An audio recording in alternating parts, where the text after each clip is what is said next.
everybody, and welcome to Sanger Studios. Now, by far the most successful video I've ever made was about 3 years ago when I put a little 3-minute video up about this thing, which is an electric clavichord. And since then I've had a lot of very nice comments and a lot of questions, a lot of people wanting to build their own, and people asking if I have plans to sell or to give away for how I made this instrument. Now, I've tried to answer questions as well as I can about this strange beast, but I haven't really given away any plans, partly because all the plans I made for this were kind of very incomplete. It kind of changed a lot while I was making it, so I never really got around to writing down all of the measurements and everything. And secondly, there are so many kind of small problems with the instrument. I felt bad giving away the complete answer. I think someone might spend a long time making an instrument like this and then be quite disappointed that it's not as playable as they imagined it is. So I thought, rather than give away plans or that kind of thing, I would make a video, basically probably quite a boring video for somebody who's not interested in making one of these, but in which I give you all of the measurements. I'll just measure things as I'm going along and chat about the various pitfalls you might encounter making an instrument like this, as well as perhaps some of the positive things as well. So let's just start, as I did, with the basic frame for the instrument. There's a piece of wood running right under here and one running under there, which are two flat kind of flat long struts at the bottom. And then there's three, 1, 2 and 3 running along the top, and that's basically the whole frame. That's the main structure of the instrument. So I made it out of quite thick wood. So the wood is hinoki, which is Japanese cypress. The longest piece, which runs right from here to the tail over there, is 91 centimeters all the way there. And the shorter strut, which is down here, is 68.5, something like that. I can't really remember why they're slightly odd lengths. Just so they fit together with the other bits, probably. It's a good answer, isn't it? Both of the struts are 2.5 centimeters thick. So the front one you can see is 4.5 centimeters down there. And the rear, which goes right the way across here, so I can measure it on the top, is 9.5, 10 centimeters. That's right, 10 centimeters across. So 10 by 2.5 by whatever I said, 90. And this one is 4.5 by 2.5 by 60 or something like that. These struts here are 2.5 across that way and 4.5. So this wood and this wood down here are the same type. And these 3 struts are all the same length, obviously, which is about 22 centimeters. Okay, then these bits here are just smaller chunks of this same wood to fill in this box along here. I have a feeling I stuck something under the bottom here to fill in the bottom part as well. Okay, I've just flipped it over so you can see the back. So these are the long pieces I talked about, and the 3 short pieces are here, here and here. There's a piece of plywood just covering the bottom there to hide the electronics. and I made it by gluing and screwing the whole frame with some quite long wood screws, if I recall correctly. Yeah, I drilled holes for the screws and then drilled pilot holes and then screwed them in. And there's 4 rubber feet on the bottom as well to stop it wobbling around too much. And on the end here, this little chamber to hold the end struts in is made of slightly thinner wood by the looks of it. So it would all be the same 4.5 deep all the way around. But this is just 1.5 across there to make this this end bit, which is kind of stuck on the back, I think. This whole back panel here was added afterwards. It's not structurally important. You can see that in my second clavichord video I stuck this on. And this was to sort of protect the back of the instrument, and also there's a bar across here to stop the strings going up. But if you're really interested, the width of this wood is 1 centimetre.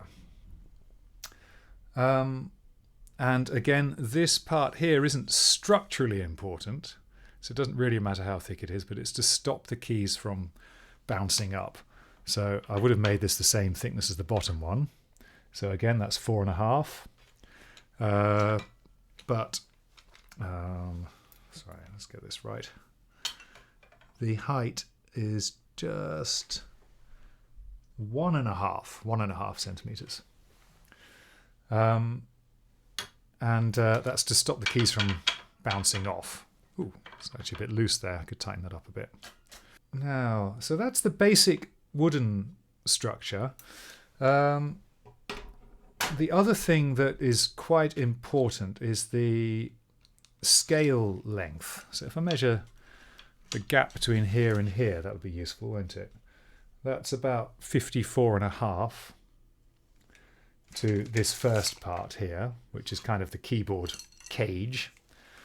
But the actual scale length between this, which I guess you could call the nut, and that as the bridge, even though they're essentially exactly the same, is 66 centimeters. And the first of these tangents strikes the string at 60 centimeters exactly. The reason I mention that is that I think this space here between, because this part is useless, this is only for damping the strings. This red cloth is just for damping the strings. And I think this is not enough room to effectively dampen the string. So if I was to make this instrument again, I would make this longer, so that I could wind more cloth in between here. Yeah, that's one of the first things I do. I might talk about that a bit more later. Let's see, what should we talk about next? The pickup you can see there is just sitting, you can see another screw hole down there where I've tried it in a different place. It's sitting on a, ooh, what is that? I think it's a bit of rubber that I've screwed the pickup onto. And it's just sitting on top of a couple of little wooden rails I made in there to get it roughly the right height under the string. And I cut the bridge with a hacksaw rather than like the proper tool, whatever it is to cut a bridge with, to curve the strings over the pickup. And you can see that one's, the third one from the end there is sitting a little bit low, I think, which might be why I think one of those notes is a bit too strong anyway. And similarly this side, although this might be flat, I can't remember. So that end, oh, that looks pretty flat actually. So it looks like the curve is only at the pickup end. The length of the magnetic part of the rail, the metal bit, is about 6.5 centimeters from where it comes out of the plastic and goes back in again. There's 2 metal rails. It's a humbucker, albeit a very, very cheap one. I spaced the strings all 5mm apart from each other. So, and there are 12 strings. So the first string is at 0. And if you add all the spacings up, the distance between the string at the top there and the string closest to the keyboard here is 5.5 centimeters or 55mm. And that spacing is constant across the whole range of the keyboard. The tuners down here are mandolin tuners, cheapest ones I could find on Amazon. Mandolin tuners come in sets of 4. So you can see down here where I've cut the tuning rail, whatever it's called, the set of 4 tuners in half and just joined it on. Yeah, these mandolin tuners don't really stay in tune particularly well, and the gears are a little bit not very good. They don't work particularly well. Okay, I'm going to take this bit off and show you the keys now. So let me just get a screwdriver.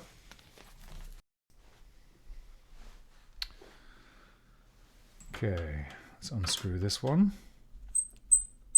I made these screws kind of quite big, and I didn't make the screws.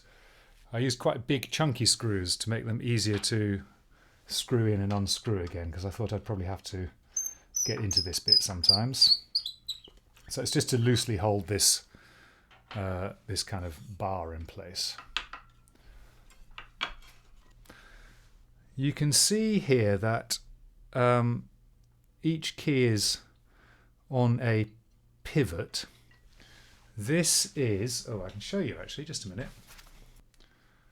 Okay, so for the these little pivots that the keys rest on, I use nails with double ends, which look like they're just under 4 centimeters to me. Maybe that's 3.8 or something like that.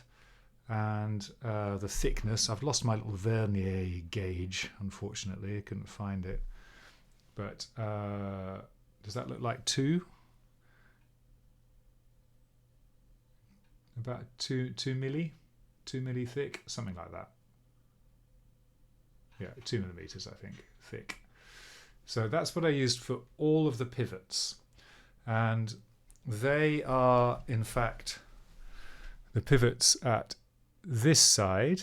You can see there's a little bit of rubber underneath there, holding the key on. And there's a pivot in the top. And I used pivots at the back side as well for each key. I've cut a little thing out of the back. I've turned the amp off so you won't be able to hear this, but you can see there the key is sliding up and down the nail, and here, which key is it? It's just rocking gently on that piece of rubber underneath there. If you're really desperate to know, let's measure the rubber as well. Why not? So I think that rubber is about 5 millimeters thick underneath there. While we're at it, every key is made from the same hinoki, or Japanese cypress, and I think that is 9 milli, and I'm pretty sure it's 9 milli squared actually.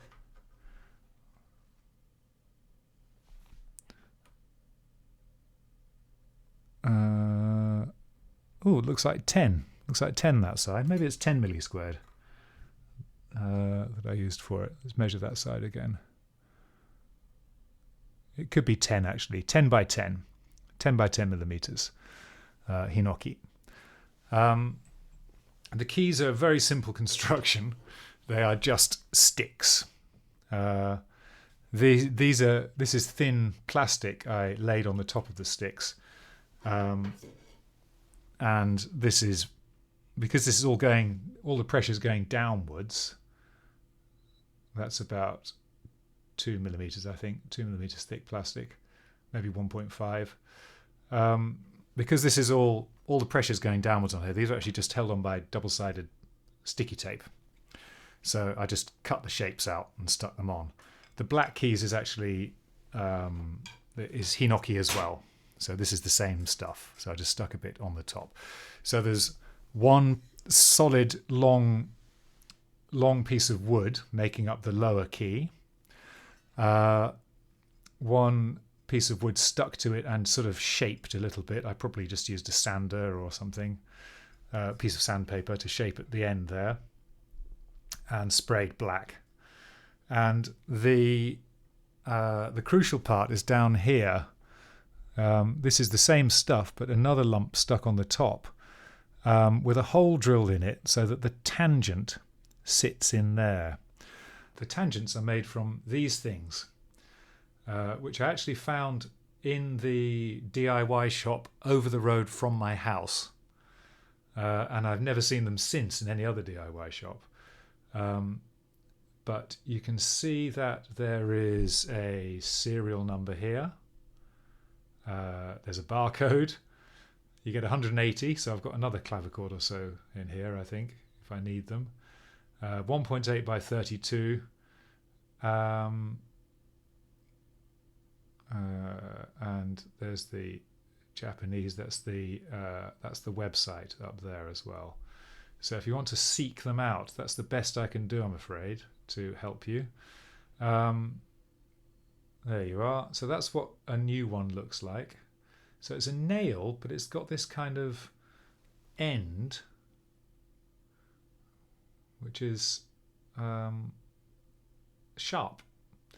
Now, actually, I ground down these ends a bit on some sandpaper because I thought this would be bad they're a bit too sharp for the strings. So I just sanded the end of each one gently until it wasn't quite so sharp. I don't know what these were originally used for, actually. It's a mystery, but they were perfect for what I needed at the time. So yeah, I just used those as the tangents. I drilled a small hole in the top of this block here, put the tangent through it, so these just sort of squeeze in. These are finger tight. I can pull these out if I want to. They squeeze in down there and they don't go any further because there's no hole in this bottom piece. Once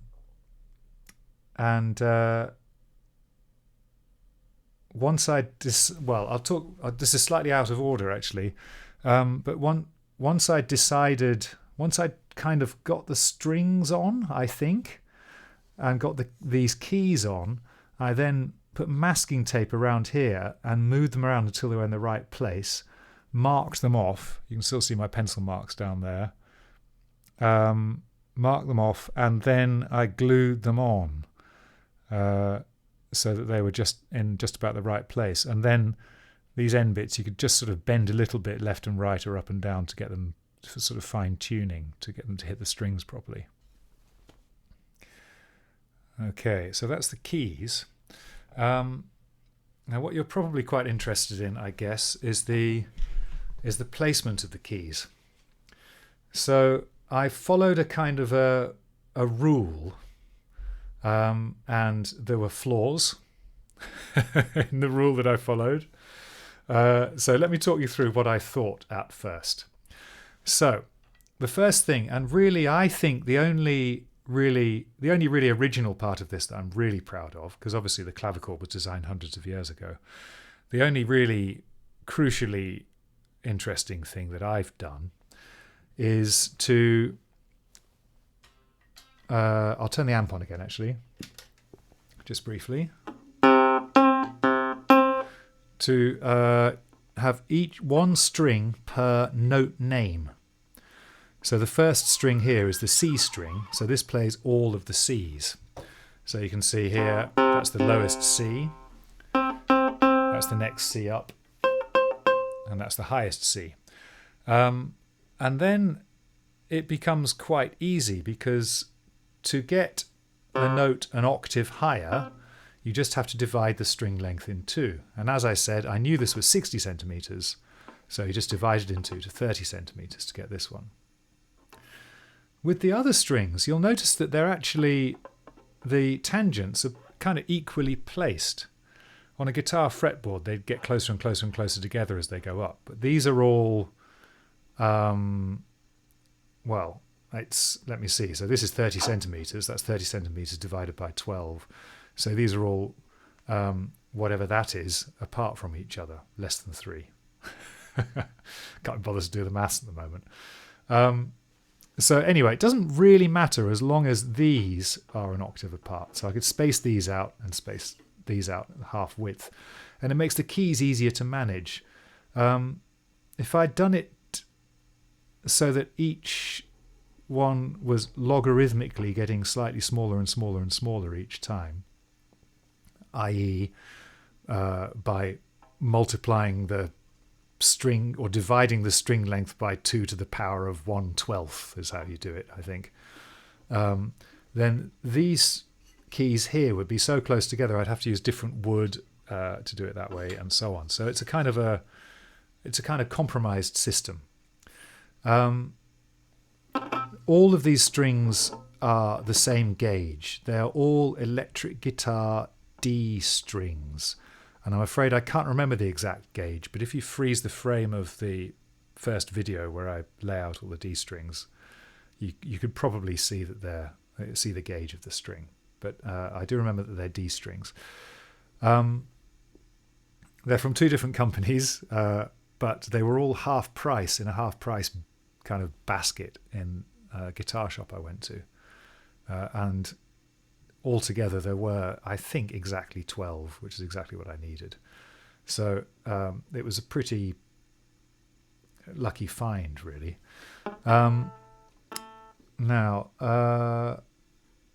Okay, so finding these distances is quite easy. So this is 60 from the bridge and 30 from the bridge. That's where this tangent needs to be. I think what I did was I made a big piece of paper about the same size, and I marked out where each tangent had to touch each string. And then I also marked out at this end of the keyboard, I wanted this end to be the same width as a standard piano keyboard.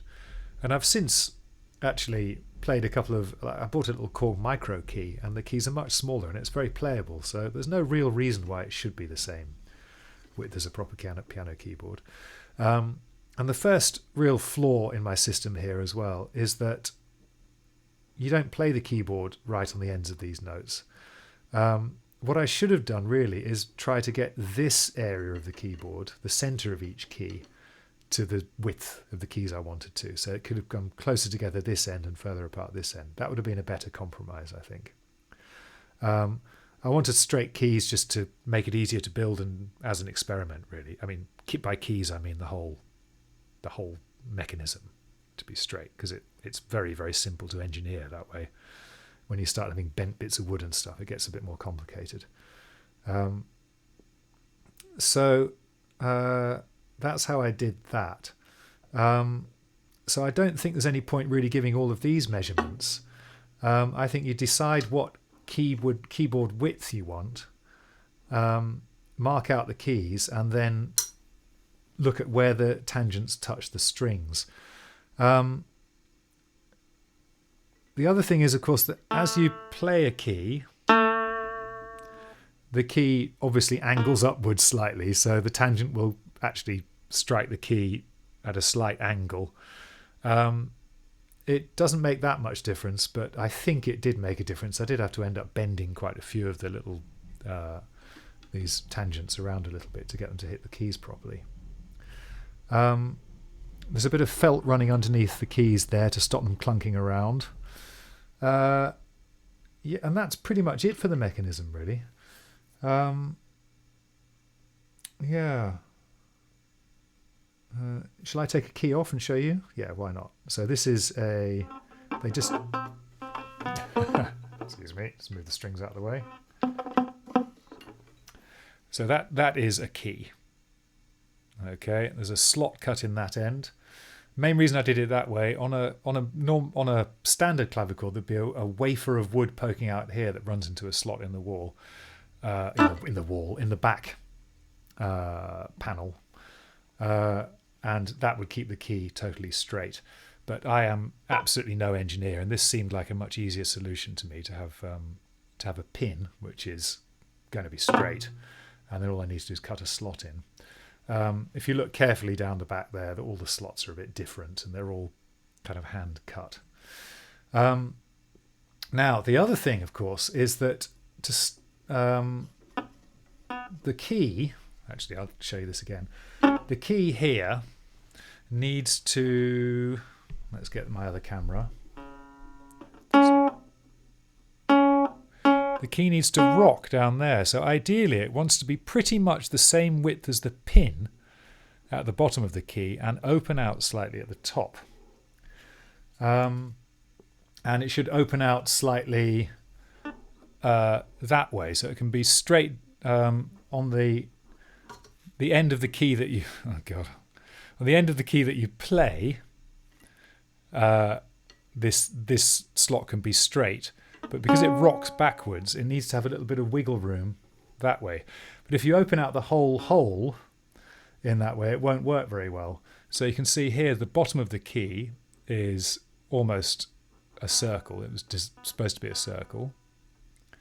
It's labelled, so I've got it the right way around when I put it back on.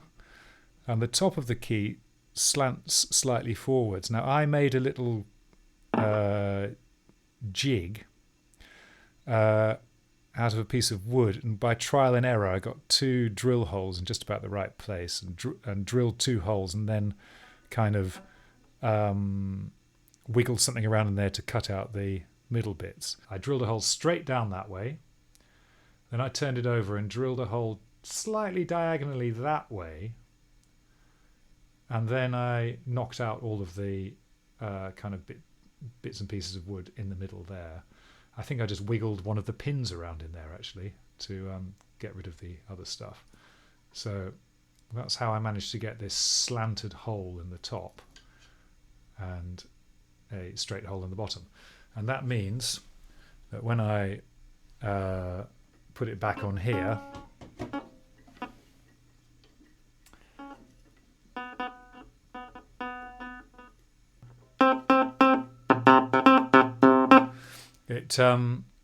it plays quite nicely.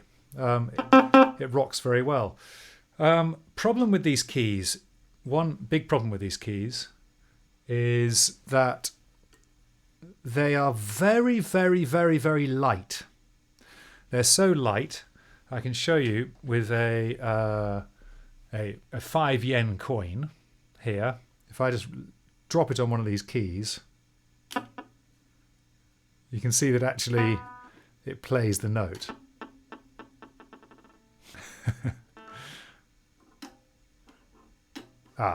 Yes, that's another thing I've got to talk about in a minute.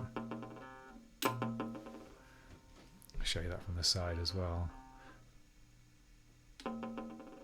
So this is obviously just a coin. 5 yen is that's about 3p in English money. So it's actually, you can't rest your fingers on the keys. You can touch them feather-light. You can't rest them on because it'll just play it, which is kind of a problem. I've been thinking recently about maybe buying some fishing weights or something and sticking a bunch of weights on that end of the key somewhere to balance them a bit better, and I think it would become a lot more playable then. And it might actually sound better because if there's more mass here touching the string, I think that will give it more sustain too. So that is a mod I'm thinking about implementing. Another thing is, I mentioned before that I don't think this end of the string has enough room to wind yarn or fabric through to damp the strings properly. And because all of the strings are the same gauge, They don't all play exactly the same note because these are all equal. They'd have to be playing like guitar frets, getting shorter and shorter. If that was the case, then these would all play exactly the same note at this end, which would be even worse. But they're all almost the same note, which means if I just pluck these strings, they all play about the same note. And that means there's a resonance there. So if I play a note and then let it go, whoops, sorry, hit it too hard and it went through. You can hear a kind of woo, woo, woo noise.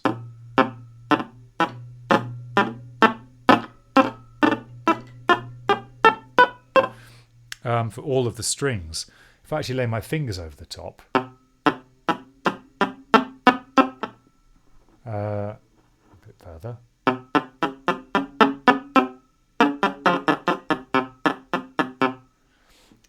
then it doesn't make so much difference. So if I was to make this keyboard again, the two main things I'd want to do is balance the keys better and give more room this end for to wind cloth through to damp the strings.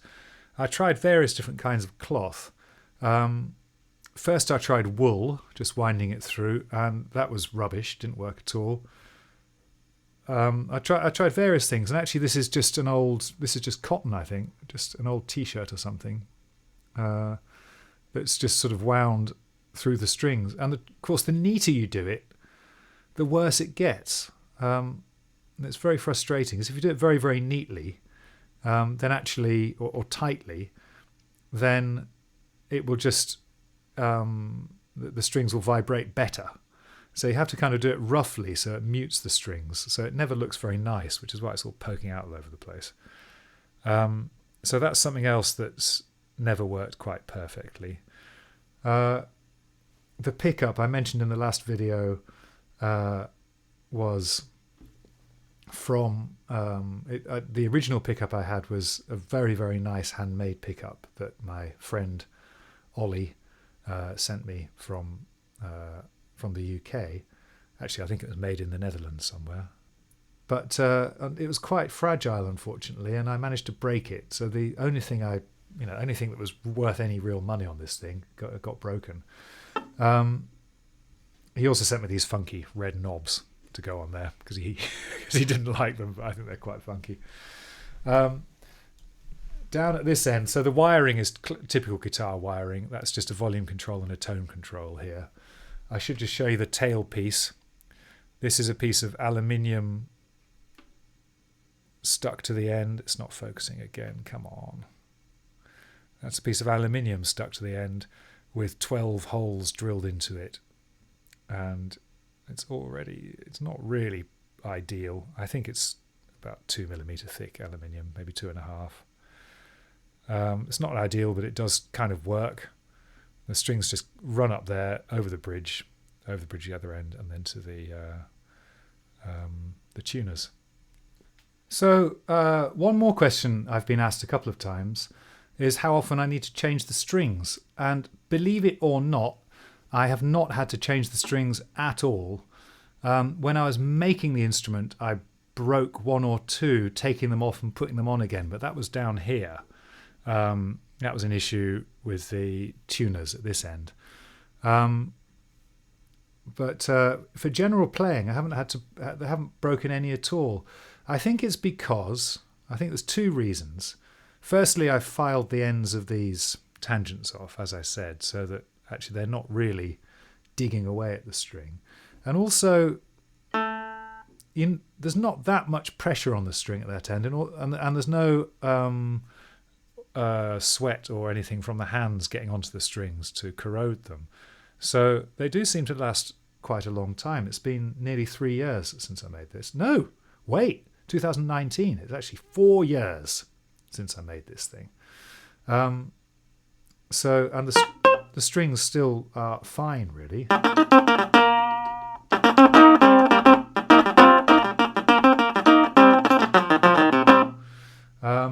Actually, I will just show you because you probably want to know. I'm just recording with an Audio-Technica mic, this old 15 watt amp is what it's going through. It's the same one that's on the original video. Yeah, that's that.